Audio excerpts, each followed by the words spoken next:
बिस्मिल्लाहिर्रहमानिर्रहीम। ये स्टूडेंट्स, आज हम सीख रहे हैं कलम को बनाना कैसे है। ख़ताती के लिए हम कलम का इंतखाब करेंगे पहले। तो ये बाज़ार से कलमों का पैकेट आम मार्केट में आपको अवेलेबल है। तो सबसे पहले हम जो है इसको खोल के और कलमों का इंतखाब करते हैं। कलम जो है ना वो बनाने के लिए कौन सी मौजूद रहेगी।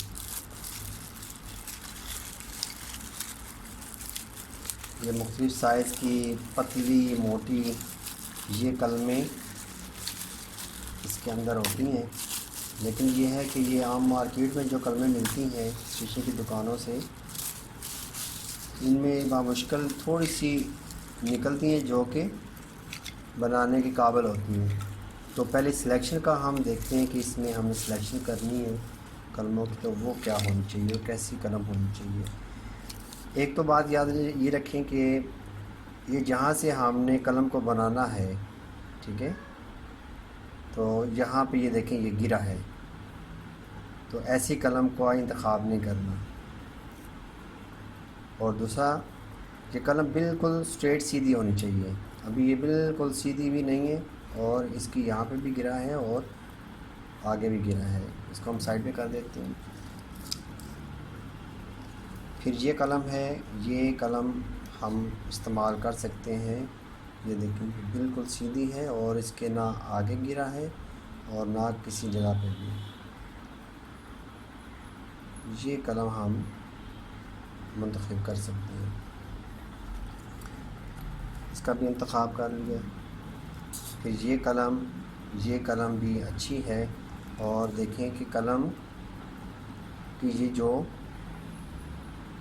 इसकी मोटाई है, ठीक है, एक तो मोटाई होती है ये, ठीक है, एक ये मोटाई होती है और एक मोटाई होती है जो कि ये मोटाई है इसकी, यानी कि इसकी जो बॉडी की मोटाई है ना ये, ठीक है, ये मोटाई देखें, ये वाली मोटाई जो है, ठीक है, ये ज़्यादा होनी चाहिए।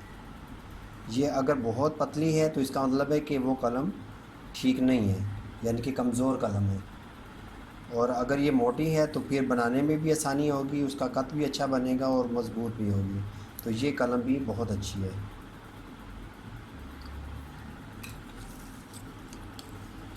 ये कलम ठीक नहीं है, इस कलम का भी हम इंतखाब कर लेते हैं।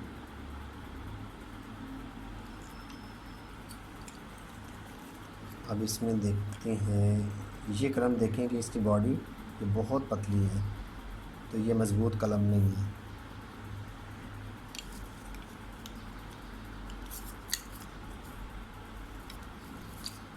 ये मज़बूती के लिहाज से बड़ी अच्छी कलम है, मोटी है।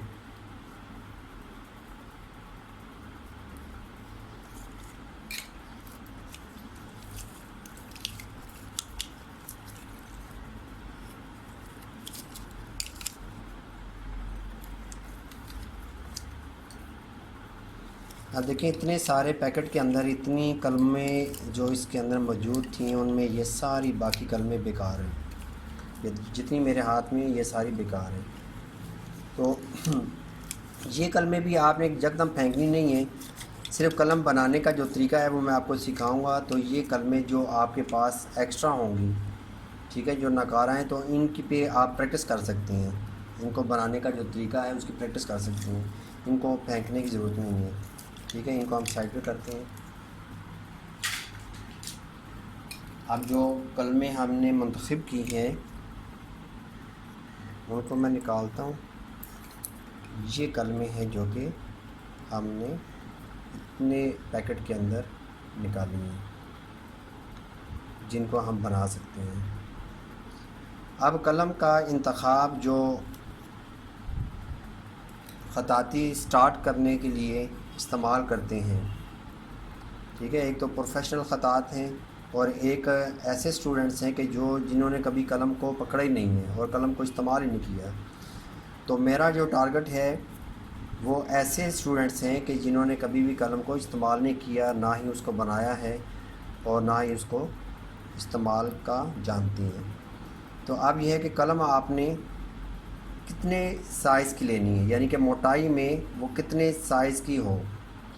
तो ये जो छोटी उंगली है, ठीक है, छोटी उंगली के बराबर होनी चाहिए इसकी मोटाई, या इससे कम भी हो सकती है, और इसके करीब करीब 19-20 का फ़र्क हो तो कोई बात नहीं, ठीक है। लेकिन यह है कि बहुत मोटी कलम जिस तरह ये है, ये बहुत मोटी कलम है और बड़ी कलम है, तो ये देखें ये मेरी छोटी उंगली जो छंगली है इससे मोटी है, तो हम इसको इस्तेमाल नहीं करेंगे, ठीक है, इसका इस्तेमाल हम नहीं करेंगे। ये कलम जो है ना ये बेस्ट है। तो शुरू में सीखने के लिए, फिर आहिस्ता आहिस्ता जो जो आपको ख़ताती आती जाती है, फिर आप मोटी से मोटी कलम का इस्तेमाल करना शुरू कर देती हैं, फिर प्रैक्टिस जो है ना आप करते जाएंगे। लेकिन अभी फ़िलहाल है ये है कि हम ये छोटी कलम को बनाएंगे, और ये कलम जो है ना वो हर लिहाज से बहुत बेहतर है, बिल्कुल सीधी है और कोई गिरा नहीं है। अब कलम बनाने के लिए आम जो मार्केट में अवेलेबल है ये पेपर कटर, ये आपने इस्तेमाल करना है, और ये ध्यान में रखना है कि पेपर कटर जो है इसका ब्लेड वो बिल्कुल नया हो। अगर इस्तेमाल भी हुआ है तो इतना ज़्यादा इस्तेमाल नहीं होना चाहिए, यानी कि तेज़ होना चाहिए, शार्प होना चाहिए, ताकि कलम जो है ना वो आसानी से इसको तराशा जा सके। अब मैं इसको ज़्यादा बाहर इसलिए निकाल रहा हूँ, और ये साथ मैंने इसको लॉक भी कर दिया ताकि ये अंदर की तरफ ना जाए।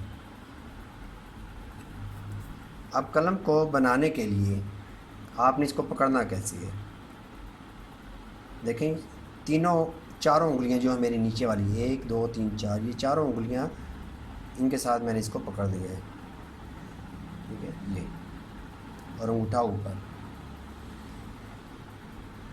अब हमने इसको तराशना शुरू करना है, और यकदम एक गहराई दे के इस तरह नहीं बनाना। अब देखिएगा इसका बनाने का तरीका क्या होगा। यहाँ पे रखा, और अंगूठे से आपने यहाँ से इस्तेमाल नहीं करना, इसको अंगूठे को यहाँ पे रख के आपने ज़ोर नहीं लगाना, क्योंकि ये ज़ख्मी कर सकता है। आपने यहाँ पे रखना है, यहाँ पे, और थोड़ा थोड़ा तराशना इसको, ये देखिए।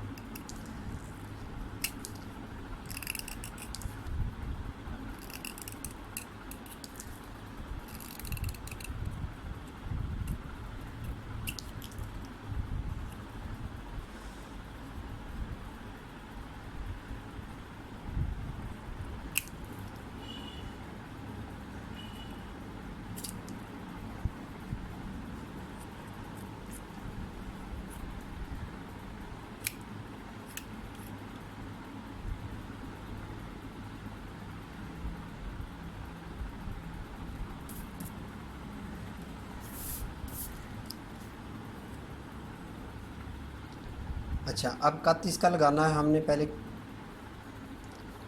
कत को लगाने का तरीका देखिएगा। कत लगाने के लिए आपने एक तो आपको थोड़ा चाहिए होगा, और थोड़ा अगर नहीं भी है तो उसमें ज़रूरी नहीं कि आप थोड़ा ही या थोड़ी इस्तेमाल करें।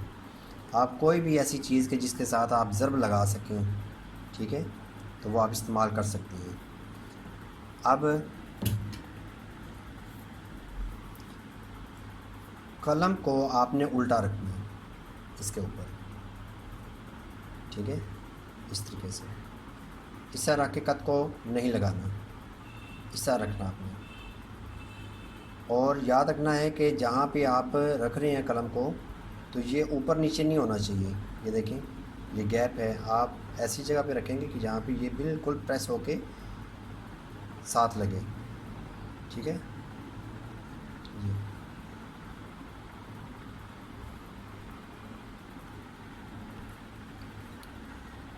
अब कलम का जो कत है उसको बनाने के लिए हमने ब्लेड को रखना है इसके ऊपर, और पहले बिल्कुल सीधा रखना है, ठीक है। और यहाँ पे देखिए एंगल कौन सा बन रहा है, 90 डिग्री का। अब आपने इसको थोड़ा सा ऐसे खोलना है बाहर की तरफ, यानी कि दोनों को, कलम को और कटर को भी, दोनों को बाहर की तरफ ऐसे खोलना है। ये तिरछा हो गया। अब हमने कटर के ब्लेड को बिल्कुल सीधा रख के कट नहीं लगाना, यानी कि यहाँ पे ज़रब लगानी है लेकिन इस तरह नहीं लगानी। अब हम क्या करेंगे, थोड़ा सा इसको तिरछा रखेंगे, ठीक है, ऐसे।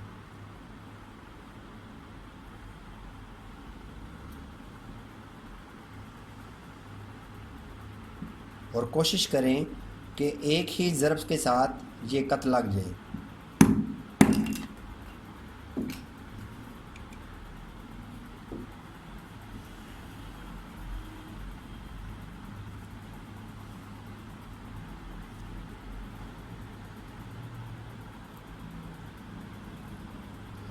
इसको हम दोबारा कट को लगाते हैं,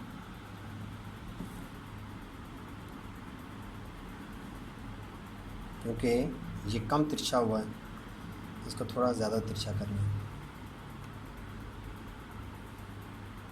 यहाँ पर।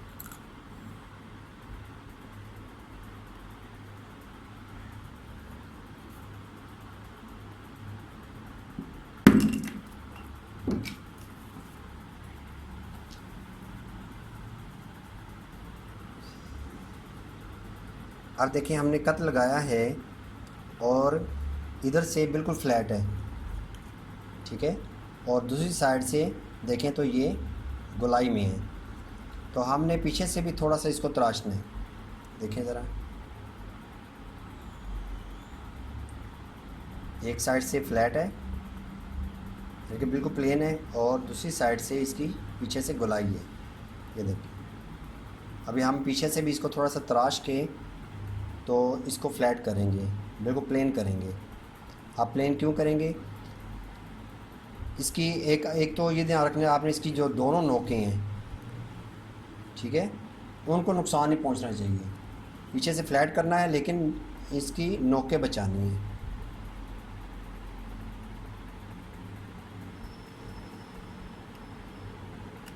इस तरह, क्योंकि दोनों नोकों पे ही जब लिखते वक्त दबाव डालेगा तो वो ख़राब हो सकती हैं। इस तरह बना लेंगे।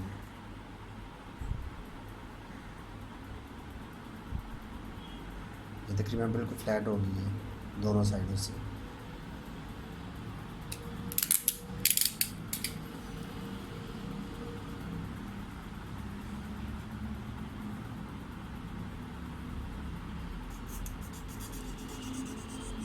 थोड़ा सा हम आगे से घिसा लेंगे, पेपर के ऊपर ही चाहे कर सकते हैं, फर्श के ऊपर भी कर सकते हैं, लेकिन वो ज़रा प्लेन होना चाहिए, या संगे मरमर का जो पत्थर है वो भी ठीक है, कोई भी पत्थर हो उस पर आप थोड़ा सा रगड़ के तो इसको आगे से बिल्कुल फ्लैट कर सकते हैं।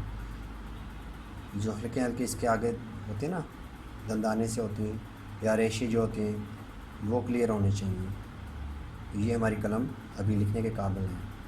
अब एक और चीज़ का ध्यान रखिएगा कि जब आपने कलम को बनाना है तो आपने अपनी छोटी उंगली जो है, छोटी उंगली के इस नाखून पे, इस नाखून के साथ आपने इसको रखना है कलम का ये जो हिस्सा है, ठीक है, जहाँ से हमने स्टार्ट किया था तराशना, ये वाला हिस्सा आपने रखना है नाखून के साथ, ठीक है। और इसकी पैमाइश आपने करनी है, ये जो पहला जोड़ है, ठीक है, ये पहले जोड़ तक आपने इसकी पैमाइश करनी है। इससे अगर लंबा होगा कट तो फिर भी लिखने में परेशानी होगी, ठीक है, और छोटा होगा फिर भी लिखने में परेशानी होगी। तो ये था नाज़रीन के कलम को आपने बनाना कैसे, इसके कट को कैसे बनाना है, और कलम की जो क्वालिटी है वो क्या होनी चाहिए।